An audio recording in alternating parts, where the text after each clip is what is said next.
Hello everyone. आज की एक और बेहतरीन वीडियो में आपका स्वागत है। देखो भाई, ये वीडियो आपके लिए बहुत इंपॉर्टेंट होने वाली है भाई। ठीक हो क्या? इस वीडियो में हम डिस्कस करेंगे फिजिकल प्रॉपर्टीज ऑफ अल्कोहल। ठीक है, किसकी बात करेंगे? Physical properties of alcohol. देखो भाई, सबसे पहला पॉइंट हम जो डिस्कस करेंगे, हम बात करेंगे जो हमारे लोअर अल्कोहल्स होते हैं। लोअर अल्कोहल्स, ठीक हो गया भाई? लोअर अल्कोहल्स क्या होता है? कलरलेस लिक्विड होते हैं। ठीक हो गया? और ये क्या होता है? टॉक्सिक होते हैं। ठीक हो गया भाई? क्या होता है? टॉक्सिक होते हैं। और इनकी अपनी एक कैरेक्टरिस्टिक स्मेल होती है। कैरेक्टरिस्टिक स्मेल होती है। लोअर अल्कोहल का मतलब देखो भाई, C1 से लेकर के जो C3 होता है, ठीक हो गया, मतलब जिसमें नंबर ऑफ कार्बन 1 से लेकर के नंबर ऑफ कार्बन 3 तक है। ठीक हो गया? तो वो क्या होते हैं? फ्री फ्लोइंग लिक्विड्स होते हैं। फ्री फ्लोइंग लिक्विड्स होते हैं। फ्री फ्लोइंग लिक्विड्स का मतलब क्या होता है? यानी कि वो क्या करता है? एकदम से बहुत अच्छी तरह से मूव करते हैं। ठीक हो गया? लेकिन जो C4 से C10 होते हैं, वो क्या होते हैं? ऑयली लिक्विड्स होते हैं। ये बहुत विस्कस होते हैं। याद रखना, वो क्या होता है? ऑयली लिक्विड्स लिख देता हूं मैं उन्हें। क्या लिख देता हूं? Oily liquids. ऑयली लिक्विड्स होते हैं या बहुत विस्कस लिक्विड होता है भाई। ठीक हो गया? और याद रखना, जो C10 से ऊपर होंगे, जिसमें नंबर ऑफ कार्बन 10 से ऊपर होंगे, वो क्या होता है? सॉलिड होते हैं। क्या होता है भाई? सॉलिड अल्कोहल्स बोलते हैं। ठीक हो गया भाई? तो मैंने आपको बताया जो लोअर अल्कोहल्स होते हैं वो क्या होता है? कलरलेस लिक्विड होता है। ठीक हो गया? और दे हैव कैरेक्टरिस्टिक स्मेल। ठीक हो गया? लोअर अल्कोहल का मतलब क्या हो गया? C1 से लेकर के C10 तक जो होंगे वो लिक्विड होंगे। अब डिपेंड करेगा, जो तुम्हारे पास C1 से C3 होगा वो क्या होगा? फ्री फ्लोइंग लिक्विड्स होंगे, मतलब जो बहुत आसानी से बह रहे हैं। C4 से लेकर के C10 का मतलब क्या है? वो ऑयली और क्या होंगे भाई? विस्कस होंगे। ठीक हो गया भाई? अब देखो, अब देखो और बेहतरीन चीज देखो। देखो भाई, दूसरा जो पॉइंट है, इसमें क्या है कि जो बॉइलिंग पॉइंट ऑफ एल्कोहल्स है, ठीक हो गया, वो क्या करता है? इंक्रीज करता है regularly as we are increasing the number of carbon atom. ठीक हो गया भाई? तो देखो,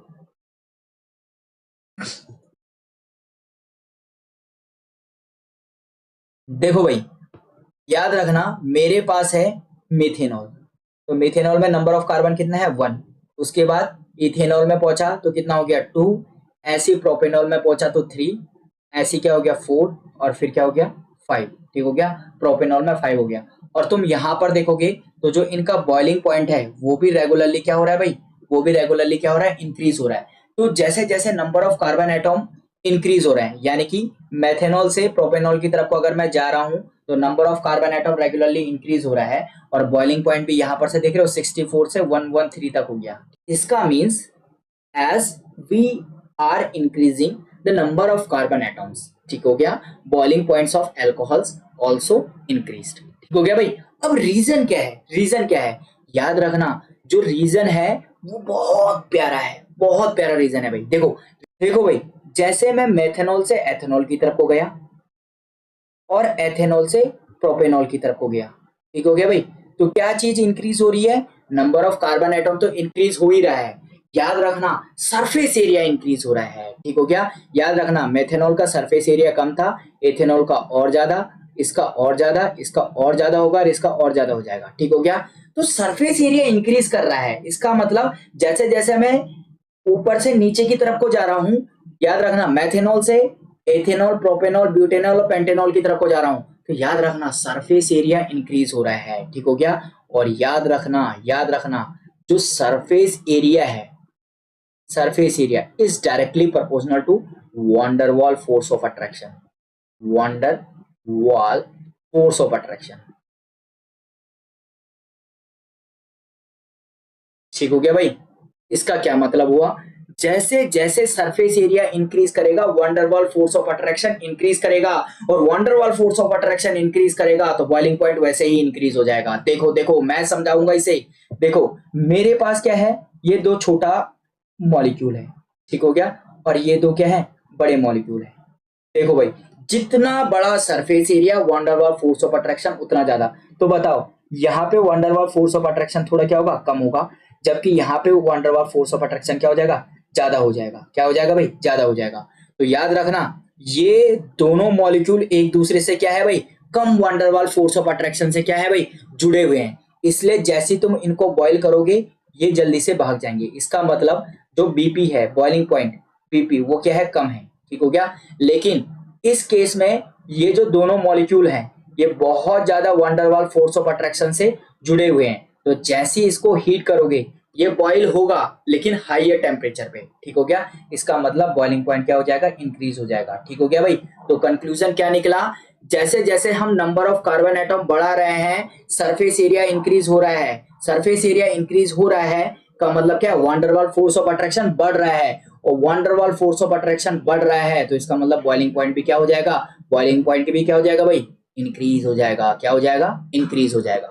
तो इस चीज को याद रखना, कितनी आसानी से मैंने आप लोगों को ये एक्सप्लेन कर दिया है भाई। ठीक हो गया। तो दो प्रॉपर्टी मैंने बता दी, अब हम बढ़ेंगे तीसरे की तरफ को। देखो भाई,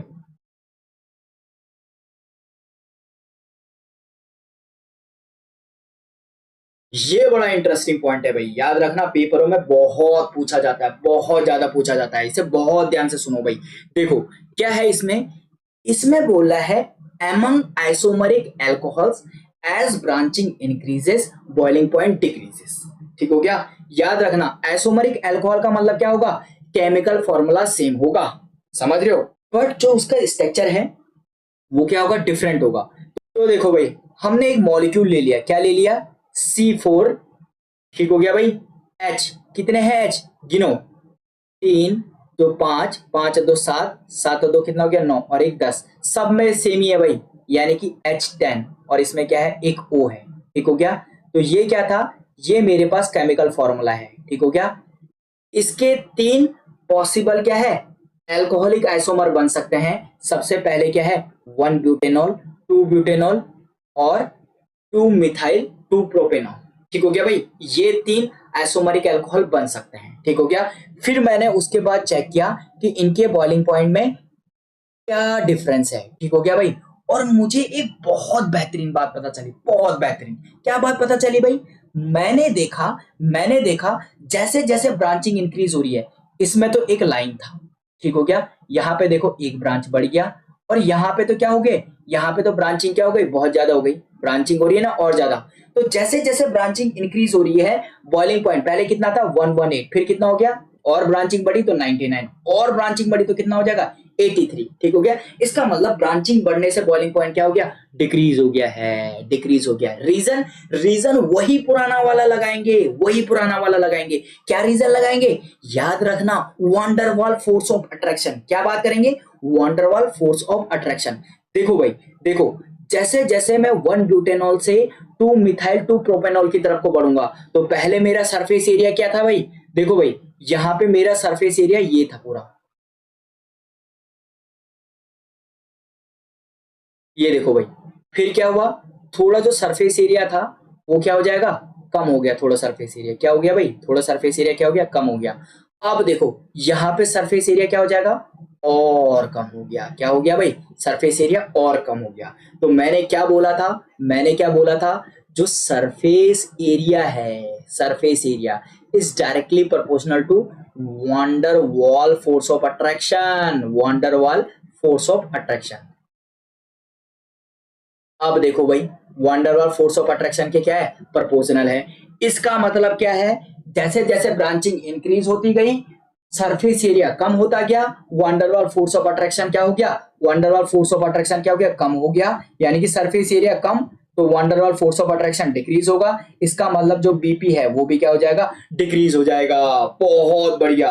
तो यानी कि एमंग द आइसोमरिक अल्कोहल, अगर मेरे पास आइसोमरिक अल्कोहल है, ठीक हो गया, तो याद रखना जैसे जैसे ब्रांचिंग इंक्रीज होती जाएगी, बॉइलिंग पॉइंट जो बीपी है, बॉइलिंग पॉइंट वो क्या हो जाएगा, डिक्रीज हो जाएगा। बहुत बेहतरीन, बहुत अच्छे से मैंने ये कॉन्सेप्ट देख दिया भाई। ठीक हो गया। अब अगले पॉइंट्स की तरफ को बढ़ते हैं भाई। ठीक हो गया। याद रखना मैं आपके लिए कोई भी कॉन्सेप्ट मिस करने वाला नहीं हूं, वीडियो कितनी भी लंबी बन जाए कोई दिक्कत नहीं है, कोई कॉन्सेप्ट छूटना नहीं चाहिए। तो देखो